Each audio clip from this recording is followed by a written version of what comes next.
तरीके से बड़ी इमारत बनाने के लिए उसकी नींव का मजबूत होना जरूरी होता है, उसी तरीके से किसी भी एग्जाम को क्रैक करने के लिए आपका एक कंसेप्ट क्लियर होना भी जरूरी होता है। इसलिए आपको बेसिक कंसेप्ट बिल्कुल क्लियर करने हैं, उसी का एक मैं टॉपिक लेकर आई हूँ। आप देख सकते हैं वाइगोस्की, ये एक ऐसा टॉपिक है जो किसी भी टीचिंग एग्जाम, जैसे आप देख सकते हैं DSSS भी है आपका, CTET है, UP टेट है, सुपर टेट है, सभी में इस टॉपिक से क्वेश्चन बनते हैं। और इसमें सीधे सीधे क्वेश्चन कभी नहीं पूछे जाते, इसमें हमेशा इन टॉपिकों के अंदर का पूछा जाता है। आपके कंसेप्ट क्लियर होने चाहिए, तभी आप इस टॉपिक से जितने भी क्वेश्चन बनेंगे उनका आंसर आप दे सकते हैं।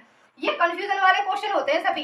एक बार इस टॉपिक को आप समझ लीजिए, उसके बाद आप कभी कंफ्यूज नहीं होंगे इन टॉपिक में। जैसे आप ZPD में हमेशा कंफ्यूज होते होंगे। आप देख सकते हैं पहाड़िया ढांचा, भाषा विकास, क्या बोला था वाइगोस्की ने भाषा विकास के बारे में। आज हम इन सभी टॉपिकों के बारे में बात करेंगे, लेकिन आपको वीडियो को बिल्कुल ध्यान से देखना है, स्किप बिल्कुल नहीं करना है।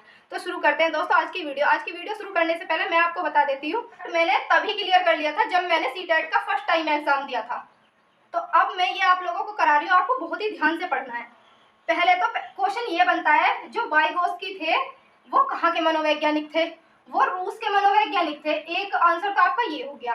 उसके बाद आप देख सकते हैं उन्होंने जो सिद्धांत दिया था वो दिया था सामाजिक सांस्कृतिक विकास का सिद्धांत, और उन्होंने भाषा विकास के बारे में भी कुछ बातें कही थी जिन्हें हम बाद में सीखेंगे। पहले हम ये सीख लेते हैं कि जो वाइगोस्की थे उन्होंने सामाजिक सांस्कृतिक विकास के सिद्धांत में क्या कहा था। उन्होंने कहा था कि अगर कोई भी बच्चा है, आप उसे एक बंद कमरे में बंद कर रख दीजिए या छोड़ दीजिए, तो उस जैसे कि जीन पियाजे ने कहा था ना कि वो एज के अनुसार 2 से 7 वर्ष तक ये सीखेगा, 0 से 2 वर्ष तक ये सीखेगा, तो उसने कहा था कि ये बिल्कुल गलत है, ये थ्योरी सही नहीं बैठती। अगर वो समाज के संपर्क में नहीं आएगा, परिवार के संपर्क में नहीं आएगा, तो वो कुछ नहीं सीखेगा। अगर वो बंद कमरे में रह रहा है तो उसे कुछ नहीं पता होगा, नहीं तो उसकी भाषा का विकास होगा और नहीं उसके सांस्कृतिक या सामाजिक विकास, संज्ञानात्मक विकास भी उसका सही से नहीं होगा। ये इन्होंने जीन पियाजे के बारे में अपने कुछ टॉपिक रखे थे, अपने पॉइंट ऑफ व्यू रखे थे कि अगर बच्चा सामाजिक सांस्कृतिक संदर्भ में नहीं आता है तो उसका विकास नहीं हो सकता, जैसा कि जीन पियाजे ने कहा था। तो इन्होंने उनकी बातों को गलत बताया था। उसके बाद जो पूछा जाता है सामाजिक सांस्कृतिक विकास का सिद्धांत तो आपका हो गया, उसमें सिर्फ यही पूछा जाएगा कि जो जीन पियाजे थे उन्होंने क्या कहा था और जो वाइगोस्की थे उन्होंने क्या कहा था। उन्होंने सामाजिक सांस्कृतिक विकास के बारे में कहा था कि सामाजिक संदर्भ में रहकर ही बच्चा अच्छी प्रकार से समझ सकता है।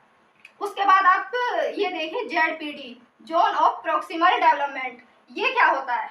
सबसे ज्यादा बच्चे इसी में कंफ्यूज होते हैं, लेकिन आज के बाद आप कंफ्यूज नहीं होंगे, क्योंकि दोस्तों मैं जो आपको समीपस्थ विकास या फिर ZPD के बारे में बता रही हूँ उस बात को आपको ध्यान से सुनना है, क्योंकि अगर आप इसे ध्यान से समझ लेंगे तो कभी भूलेंगे नहीं। जैसे कि ZPD जो होता है, आप खुद से एग्जाम्पल लेके चलिए। जैसे कि खुद का एग्जाम्पल हमने क्या किया था शुरू में, BTC या B.Ed, या फिर आप मान लीजिए आपने DLED क्या होगा, DLED क्या है। उसके बाद आपने CTET, UP टेट, उसके बाद ये तो आपने कर लिए, लेकिन आप कहाँ तक पहुंच सकते हैं? इसके बाद आप सुपर टेट तक पहुंच सकते हैं, क्योंकि हमारा जो लास्ट पॉइंट है यही है, यानी कि हमारा विकास यहाँ तक हो सकता है। तो जो हमारा विकास हो चुका है और जहां तक हमारा विकास हो सकता है, इसे समीपस्थ विकास का क्षेत्र कहते हैं, कि जो बच्चे का विकास हो गया है और जहां तक वो पहुंच सकता है, ये समीपस्थ विकास का क्षेत्र होता है। आज के बाद मुझे नहीं लगता कि आपको दोबारा से समझने की जरूरत होगी। आप सीधा सीधा समझिए कि बच्चे का विकास इतना हो चुका है और वो इतना विकास कर सकता है या उसका हम करा सकते हैं, तो उसे ही कहते हैं उसका समीपस्थ विकास का सिद्धांत। हम अब सीखते हैं पहाड़िया ढांचा या स्कैफोल्डिंग क्या होता है।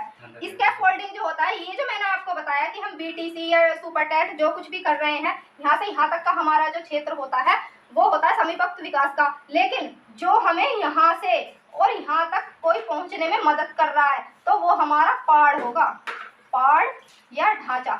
कोई भी इंसान, कोई भी टीचर, कोई भी पेरेंट्स आपकी मदद कर रहा है यहाँ से यहाँ तक पहुँचने में, तो वो आपका पाड़ या ढांचा होगा। ये होता है आपका स्कैफोल्डिंग। फिर उसके बाद आता है भाषा विकास। ये सीधा सीधा क्वेश्चन पूछा जाता है कि जीन पियाजे ने क्या कहा था और वाइगोस्की ने क्या कहा था। जीन पियाजे की बात तो हमने कर ली, लेकिन आज जो बात कर रहे हैं हम वाइगोस्की की कर रहे हैं। उसने सीधा सीधा कहा था कि सामाजिक अंतःक्रिया जो होती है उसके अनुसार बच्चा अपने भाषा का विकास करता है। सोशल इंटरेक्शन के कारण ही बच्चा भाषा सीखता है। तो उन्होंने भाषा के बारे में यही बात कही थी और सीधी सीधी आपसे डेफिनेशन पूछी जाती है। आप उसमें सामाजिक अंतःक्रिया देख लीजिए और उसे ही आप समझ सकते हैं कि यही इसका आंसर होगा। उम्मीद करती हूँ दोस्तों आपको वीडियो अच्छी लगी होगी। अगर आपको अच्छी लगी हो तो लाइक कीजिएगा, चैनल को सब्सक्राइब कीजिएगा। मिलते हैं अगली वीडियो में।